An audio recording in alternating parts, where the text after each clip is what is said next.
Sidearms, a commonly overlooked weapon type in Destiny.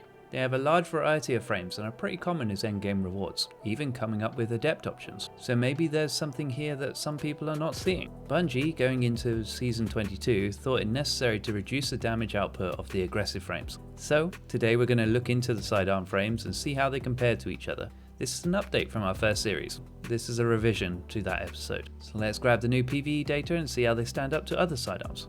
And look at the options on their sources. We have 260s, the precision frames, examples being the Boudica C, which is a world drop, and the Swift Verdict from the Prophecy dungeon. 300 adaptive frames, examples being the Buzzard from the Vanguard, Drang, a craftable from Season 17, and the Keening from Crucible. 325 aggressive bursts, examples being the Liminal Vigil from the Spire of the Watcher, Empirical Evidence, craftable from the Throne World, and Forgiveness from Trials, the 2-burst sidearm. This is the frame that had its damage reduced. Let's see how it holds up after the changes. 360 lightweights, examples being the Heliocentric QSC, a world drop, and the Redback 5SI, also a world drop. Also we have the 450 rapid fire frames, examples being the Punching Out from the Vanguard, the Fia Retura, which is a world drop, and Mikhail's Reverence from the Root of Nightmares raid. And finally we have the 491 3-burst Omolons. Examples being the Senuna SI6 and the Vision, both world drops. Right, let's take a look at the results. Here we can see the first of the results data, the raw damage. This is if the weapon never needs to reload and can continuously fire, so it's more of a potential output. As we can see, the 360s output the highest amount of damage here, closely followed by the rapid fire frames. The 300 adaptive frames are not too far behind either, by around about 6%. And do have an additional meter of range in comparison to the lightweights and the rapid fires. But this doesn't give us the whole picture. Here is the values if taken into consideration the base mag size and the base reload speeds. As we can see, the lightweights fall way behind, suffering due to their pretty poor magazine size, and rapid fires suffer from the same fate for the same reason. 300 adaptives now comfortably take the top spot in total DPS, which is when mixing body shot and critical damage together.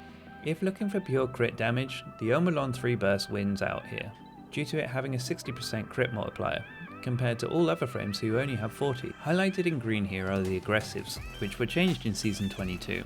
I'm not really sure as to why they got hit with this change. They were never really the strongest sidearms, on a PvE perspective anyway, and this change has pulled them even further down. They have become the worst for raw output, and when we take into reload and magazine size, it now comes out in the bottom half of the damage outputs. My guess is something to do with PvP, but I haven't heard anyone complaining about them, so this is all a little bit weird. Okay, how am I going to interpret these results? Adaptive frames look to be the best performing sidearm for PvE, with 450 rapid fires and 3 bursts being a runner-up. Adaptive frames for me are what I see to be the strongest here, and even home to 3 of the exotics, Racking, Traveler's Chosen, and Devil's Ruin, so Bungie must have this being the intention. But there are not a lot of adaptives in the game, so we'll likely grab either a 450 rapid fire or 3 burst if no adaptives are available. For legendaries, let's take a look. In the kinetic slot, as a kinetic option, we've got the Buzzard from the Vanguard. It's an amazing choice here, with some options like Frenzy, Kinetic Tremors, Vorpal. There's plenty of good options to be able to pick from here. As for strand options, there is only one right now, which is Mikhail's Reverence, but also it is an amazing sidearm, with a healthy perk pool to pick from as well.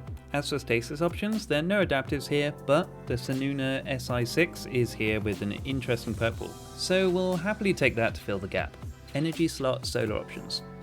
No surprise here, Drang is a monster, and pretty much the best legendary sidearm in the game right now.